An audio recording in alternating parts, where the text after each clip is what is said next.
तूप कसं नासलं असेल? कदाचित गोपाळजी म्हणतायत तसं साकेत.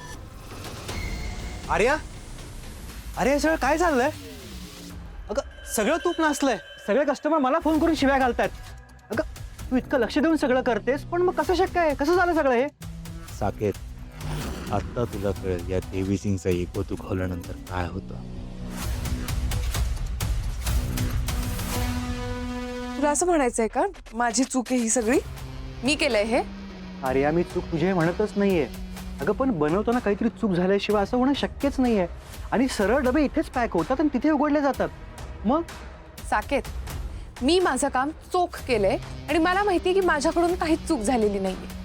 हा, आणि राहिला प्रश्न तूप खराब होण्याचा, तूप रस्त्यातही खराब होऊच शकतं ना जाताना. अगं रस्त्यात खराब व्हायला ते काय दूध आहे का? अगं ते तूप आहे, असं कसं खराब होईल? तुला माहित, तू जातोस ना डिलिव्हरी करायला, तू सांग. मी जातो म्हणजे? एक मिनिट आर्या, तुला काय म्हणायचंय की हे तूप माझ्यामुळे खराब झालंय? अरे अगं मी असं का करू पण? आणि आर्या, मला दोष देण्यापेक्षा ना स्वतःकडे बघ. तुझं कामात लक्ष नाही हल्ली. तुझं लक्ष भलतीकडेच आहे आणि ते कुठं आहे ना तुलाही चांगलं माहिती आहे. त्याचाच हा परिणाम आहे सगळा.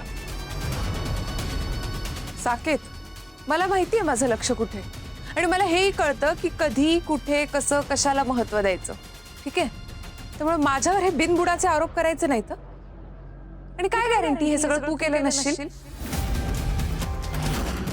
आर्या, तूप आहे ना इथे बनतं, इथे पॅक होतं. मी ते फक्त बाजारात नेऊन डिलिव्हर करतो. त्यामुळे माझ्याकडून अशी चूक होणं शक्यच नाहीये. जे काय झालंय ना ते तूप बनवताना झालंय. आणि आर्या, तूप बनवण्याची जबाबदारी तुझी आहे, माझी नाही आहे. आठव ना त्या दिवशी तूच तूप.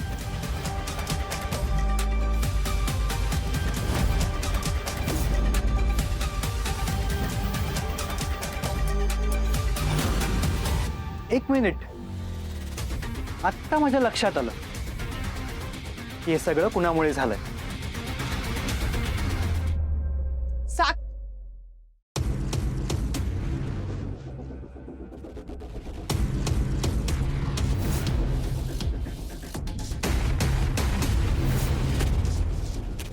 आर्या आज मिठीत होती.